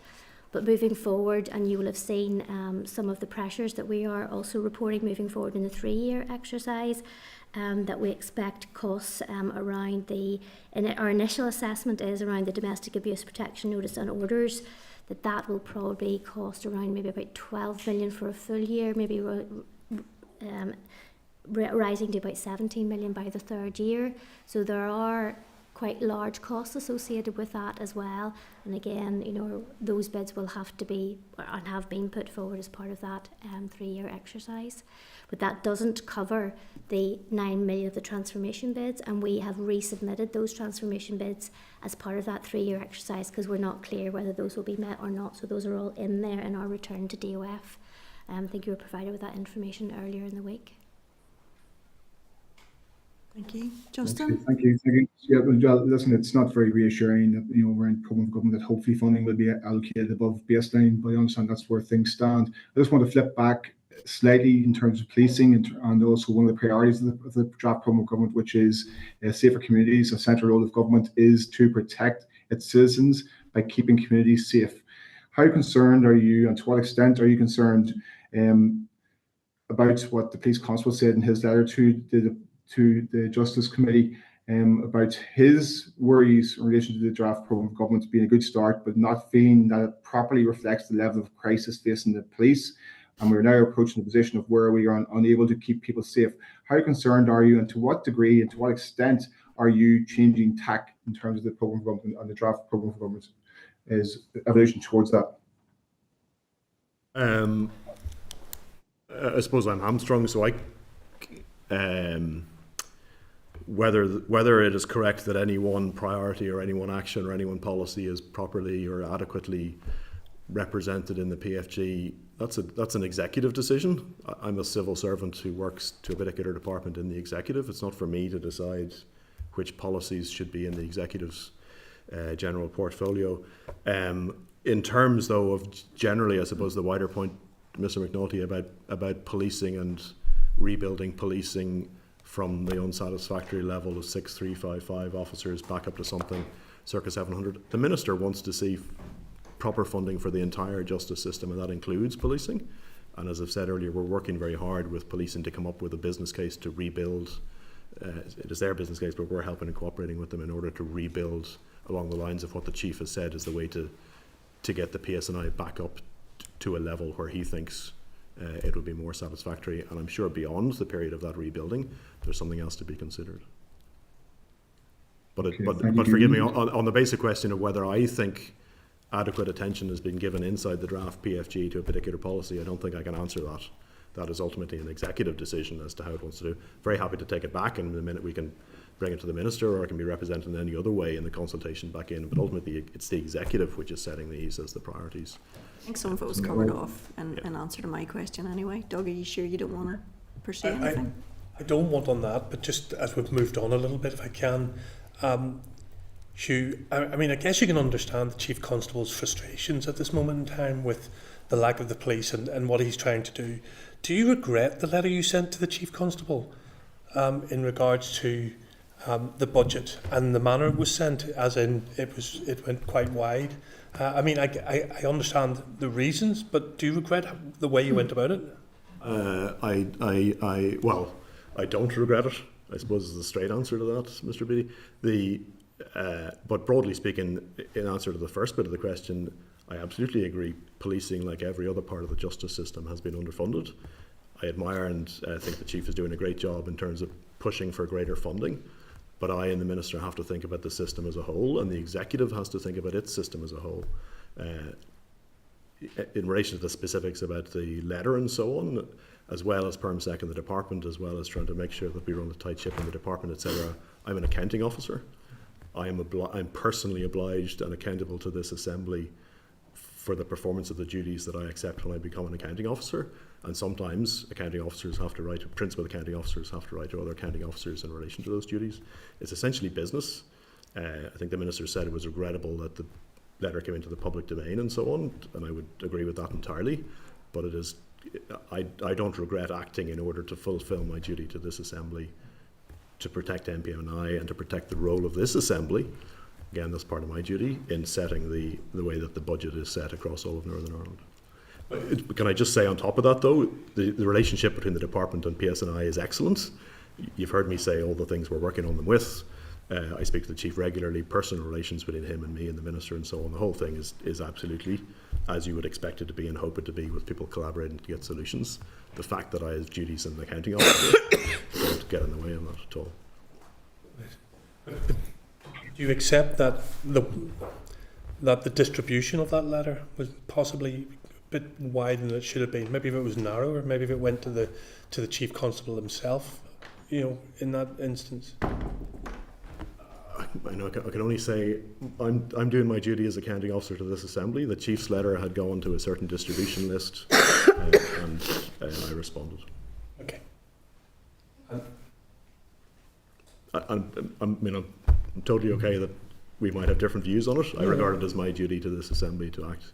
No, but I think it is not in any negative way affecting relations between PSNI and ourselves. And in circumstances where there's correspondence and a number of people are cited, then it's difficult for the response not to be then too. So, and that did have quite a wide distribution. Justin, have you something else there? Just very quickly on that point, can you confirm, Hugh, that you were green-lighted by the Minister to send a letter to the Chief Constable? Didn't quite catch it, Mr. McNulty, forgive me, did. Can you confirm that you were green-lighted by the Minister to send that letter to the Chief Constable? Go see Mama. Forgive me, no. So the letter, it's a letter from me as a counting officer. I sent it in fulfilment of my duty as a counting officer, not as permanent secretary in the department. And it wasn't sent by the Minister or anything like that. It was from me to the Chief Constable, Principal Accounting Officer to another accounting officer. Sorry, I didn't quite get that. Were you green-lighted by the Minister to send that letter to the Chief Constable? We green-lighted. Was I green-lighted? Forgive me, Mr. McNulty. Answer. No, it was my decision to send the letter. Okay, Justin. Thank you, Hugh. Thank you, Chair. There's just one other issue then, unless anybody has anything pressing. No. There's one other issue that I want to raise with you. In the course of your kind of financial forecasting, you're looking at ways essentially to speed up justice. So more police officers therefore requires, you talk about the justice family, therefore requires additional prison resources, probation resources, resources for the PPS and so on. So I suppose when the PPS were here and seeking, highlighting their concerns around resources, the issue was raised around the balance, because for every action there's an equal and opposite reaction. So all of these things may work to speed up justice, except for the defence side. We've been made aware through evidence that we have had from the Law Society and the Bar Council that, and actually we've sought in correspondence with the Institute to understand the scale of the problem. So the evidence that we are hearing is there's an access to justice issue, that it is legal aid criminal work is a very difficult area where at present they are really struggling to get people to go into that field. That firms engaging in this area of work are having to shut down and so on, and therefore they cannot afford to offer people apprenticeships, which impacts on people's ability to enter into the Institute. So they're stuck in this cycle, all of which the end result is it is going to be very difficult for people in Northern Ireland in the future, if this is not addressed, to access legal aid on the criminal side and to find a solicitor who is willing to engage in that work. As you move to speed up justice and invest in these areas, what consideration is being done to address what is essentially a crisis of access to criminal legal aid, legal advice and representation? No problem, Chair. I totally agree, and just a point on the speeding up justice, it is intended to make considerable gains. We accept that the duration of criminal cases in all levels of court, etc., takes too long. We think that needs to be improved. The Minister said that on several occasions. Again, there's a Criminal Justice Board which oversees a kind of programme of work which is intended to achieve that. We're very happy to brief you further on that. In terms of the legal aid aspects of that, and the crisis, in any kind of crisis in the professions, so the professions have written to us as well. I imagine there's kind of similar message has been given. We have in relation to legal aid, we have a 5-pillar reform programme going on. So Stephen Allison and colleagues, I'm sure, have been with you before to explain some of that. We have most recently on the criminal side, but needs to be taken in the round with the rest of the reforms, etc.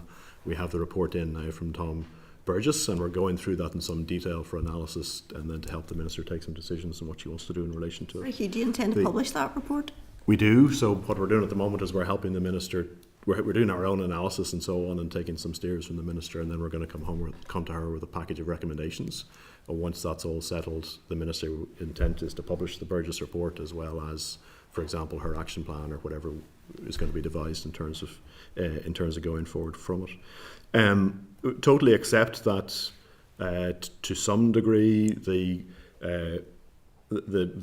criminal legal practitioners in Northern Ireland rely on legal aid in order to keep their businesses viable. Ultimately, the whole purpose of legal aid is about access to justice. It's not specifically about the profession, but we do everything we can to liaise. Colleagues in the department meet the Bar and the Law Society, I think, on a monthly basis at the moment in order to make sure that all of their considerations are taken into account. And we'll make sure that that is considered when we finally bring recommendations to the Minister. And ultimately, if there are changes to the legal aid scheme or changes to legal aid legislation, some of that may need to come back to the committee or to the House or whatever. Legal aid is part of it, but I think our concern is that people are dropping out of that aspect of the profession, and others are not coming through to fill those gaps.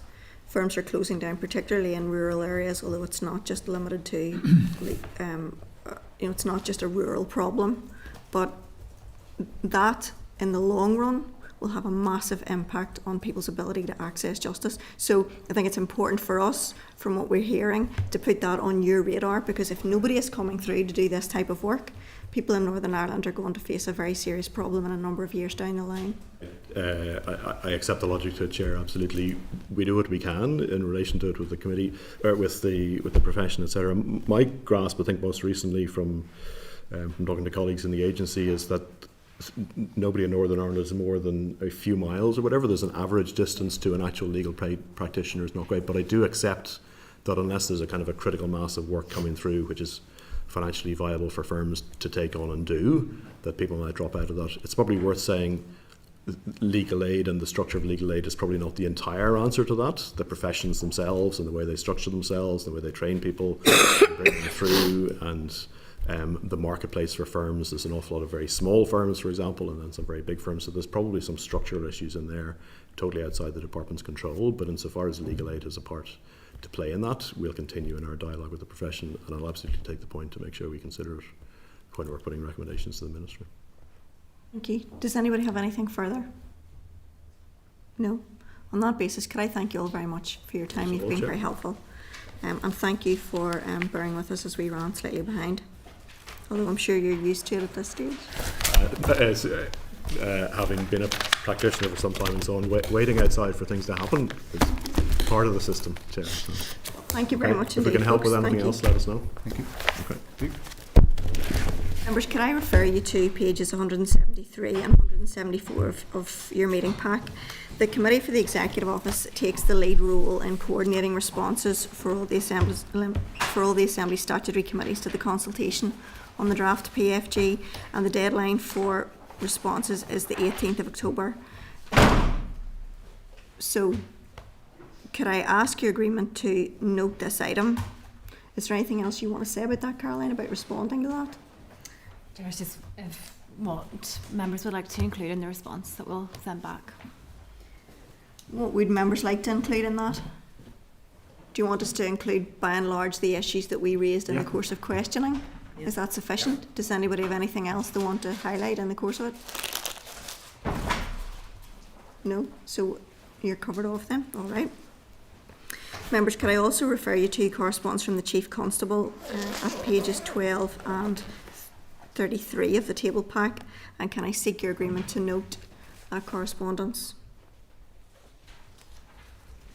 Agenda item. Agreed, thank you. Agenda item 9 is the forward work programme, which is at pages 176 to 183 of the meeting pack. Does anybody have any issues they want to raise on that, or are you content to note for now? There may be a bit of tweaking in that. We're a bit concerned that maybe a balance, the appropriate balance hasn't been struck just in terms of as things arise. So there may be a bit of rejigging on that. It's not wholly writ and may be changed, but we'll always seek your agreement. Agenda item 10 then is correspondence. So there's correspondence memo and 16 items of correspondence at pages 184 to 411 of the meeting pack. I'm going to draw your attention, as I usually do, to a number of the items, and then you can have an opportunity to comment on any other items on which you have a particular interest or wish to draw our attention. Item 10.2 refers to correspondence from the department at pages 189 to 193 of the pack, and this is a response to queries raised about the reporting requirements in the Domestic Abuse and Civil Proceedings Act, Northern Ireland 2021. Our members can tend to note this item and to consider any follow-up action further as a part of the committee's post-legislative scrutiny work. Yep. So do you want to proceed as we had agreed earlier? Mm-hmm. Is that covers what you need, Carol? Okay. Item 10.3 is correspondence again from the department at pages 194 to 196 of the pack. And this is a response to queries raised around certain aspects not being included in the report on the operation of the Protection from Stalking Act 2022. Again, I'm asking you to note this and consider whether any follow-up action is required as part of the committee's post-legislative scrutiny work. Are you agreed? Agreed. Thank you. Item 10.4 is correspondence from the department at pages 197 to 199 of the meeting pack, and this is a further response to queries raised about airsoft gun usage in Northern Irish legislation. Can I ask members to note this item and just remind you that we previously agreed to forward on all this correspondence to Sammy Wilson MP. Are you still content with that? Thank you.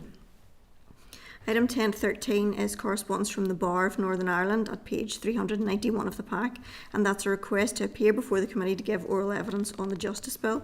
Are you content to note this item and consider inviting the Bar to give evidence? Deirdre?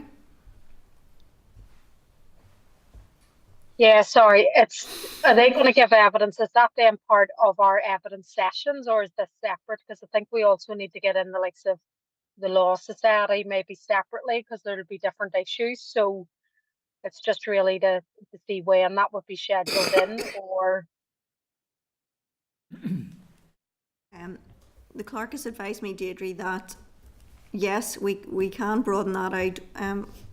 We can bring them in separately, and we'll work that into our evidence programme going forward. Okay. So obviously that'll all be brought up then in the forward work programme anyway, so you'll see. But I think that you're right, yeah, there are different needs and wants from the Law Society, between the Law Society and the Bar, and they shouldn't be treated as one homogenous group. Stuart? Yeah, Chair, I was just slightly confused around that. I think it's about the point that Deirdre is raising. We will obviously go out to a call for evidence for the bill, and that will elicit responses from a wide range of stakeholders and others that are interested in it. And there's nothing to stop us taking evidence now, but I don't want us to muddy the water so that, for example, the Bar Council might think they can come back again. We're hearing people once on their evidence and that's it. Should we not be better waiting until we make the call for evidence and then it's clear to them that it's contained within that call? But I'll take your guidance, or the guidance from the clerk. You want to speak to that, Caroline, and then I'll come in? It's up to members. Obviously, the Bar is written with a concern about something that's in the bill. Well, they can, but they can come whenever the call for evidence goes out. It's entirely within members' gift. I think it's needed. I don't think that there's anything that precludes anybody from coming back twice, but I think it's in everybody's interests to hear from these bodies on the bill in its entirety, as opposed to just various aspects of it. Although taking on board Doug's point earlier on of potentially there are issues we may need to revisit and recall people in that regard. But yes, I think the general principle is that we will work it into the forward work programme in terms of evidence, and into the entire bill once we have it. I think on that basis, Chair, we should say that wait until we get the call for evidence and we then start to plan that call. But certainly that yes. They'll be welcome, yes. Yes, we're happy to take their evidence on the issue. It's also helpful because if we are trying to progress work from people who are willing to come in, we should do that so there aren't further delays in the process. We're being asked to note everything else unless somebody has anything they want to raise. However, there's one area that I want to raise, which is the final piece of correspondence. which we have received. I'm not sure the page number of this one. 411, Chair. Yes, thank you, Caroline. It's page 411. We've had an individual who's seeking to meet with us around the legacy bill and issues around the ICRIR, people's human rights and how victims feel about the impact of the Legacy Act. The issue here is that this is not directly under our remit and we can't directly influence it. However, I am reluctant to close the door on victims on the basis that we know that there are issues with the Legacy Act. So it seems to me there are a few options. One is we can redirect this individual to raise the issues with the Northern Ireland Select Committee, who doubtless have scrutinised this in the first place. We can have the meeting, but I'm conscious that we're going to be dealing with victims and victims groups as part of our evidence gathering, and maybe that's an opportunity to afford this individual the chance to come in and give evidence and raise the issues that he has, and we can tie that in. The other alternative is to set up a meeting, perhaps like the one we're doing with the insurers, where between us, maybe us, the Executive Office Committee, where victims' issues lie, that there could be, for any member who's interested, an opportunity to discuss the issues and how the Legacy Act has impacted victims, so that we understand the nature of their concerns moving forward. But I'm open to members as to how you wish to proceed in this. Do you raise your hand up in this one? Yeah, it is, Chair. Thank you. And I suppose I'm flexible on this in terms of what members, if people do want to take a session to kind of look at the Legacy Act, obviously it's timely. I'm happy to do that, but I would agree with you that we need to widen it then to all groups, and not just an individual or one group. So just to make sure that it's representative. So I'm happy with whichever the committee want to do. Do any other members have a strong view in this as to how you wish to proceed? Preference is just to ensure that they're included in the evidence gathering, and as Deirdre says, that widens it out. A lot of that evidence gathering, of course, is done.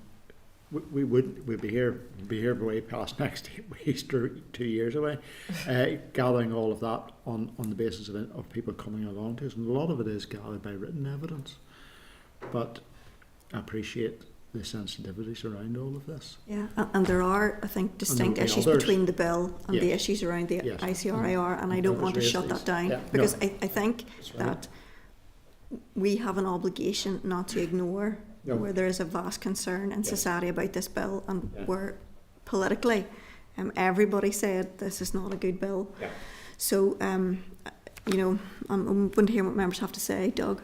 My only concern, Chair, and I have no issue with this, by the way, I think it's really important that we do not close the door on any victims. But if we start taking them one at a time, we will be here. I don't think that's an option. To be honest, there's too many. That we're going to have to group it somewhere. Or another. So that's what I think that on the basis that it's a given that we'll group, then the question is, do we tie it into our call for evidence? Or do we allow people to have a separate conversation with us, perhaps not in a formal setting, but to have a conversation with us, maybe the Executive Office, in a wider arena that allows all of them to bring forward their concerns around the ICRIR process and the legacy bill, so that we've heard from them? I would think the latter. That's fair enough. We'll schedule that in. We'll maybe do it something along the lines of Deirdre? I know, I was just going to come in. I would agree that the current bill and the Legacy Act, it's two different issues. Yes. So certainly we will be getting them in under the call for evidence. But if we're looking at this issue, I would concur then, as Doug said there with the last, that maybe we do something formal. I wouldn't want it to be seen as it's just informal, but I know what you mean. And potentially inviting the Executive Office to participate. for the reasons that you said, that they kind of cover these issues. I think the ICRAR were in with them, were they a few weeks ago or something, so it may be useful. And I would agree then, yeah, to group the groups then, just to make sure that we can manage it as best as we can. Right, well, I think we can take a decision at some stage as we move into planning this around the Executive Office Committee's role in this. I think we need to be conscious that it is their area of work, albeit the ICRIR and the Legacy Act is a reserved matter. But they're the ones who are responsible for victims' issues. Nevertheless, there's a role for us. In terms of informality, I don't want that to sound maybe as you've interpreted, Deirdre. My view would be it wouldn't necessarily be as part of our Thursday meeting, but rather a separate and distinct event akin to that which we're having on Tuesday with the insurers. That we're doing jointly with Economy. So our members agreed on that, and we can move forward to looking then at the practical arrangements. Yep. Thank you. Does anybody have anything else on the correspondence? No? Okay, there are no items of chairperson's business. With regard to any other business, I've got one issue, which is just a reminder of that meeting on Tuesday at 1 o'clock. That's going to be on Zoom, I think, and I presume details will be circulated to all of us to be able to join that meeting. I would encourage you to join that so that there is a reasonable representation from the committee. Does anybody have any other item of business they want to raise? No? On that basis then, the next item is date, time and place of the next meeting. So next week we are in Maghaberry Prison. So the next meeting will take place on Thursday the 24th of October at 2 p.m. In room 30. That's a significant agenda. It's very sizable. May need to start slightly early, but we'll look at that and let you know and seek your agreement by email. Is that okay? Yes. Thank you, members. Meeting adjourned. Committee Room 30. Sound.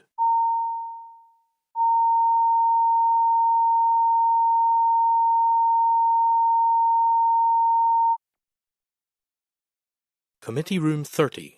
Sound.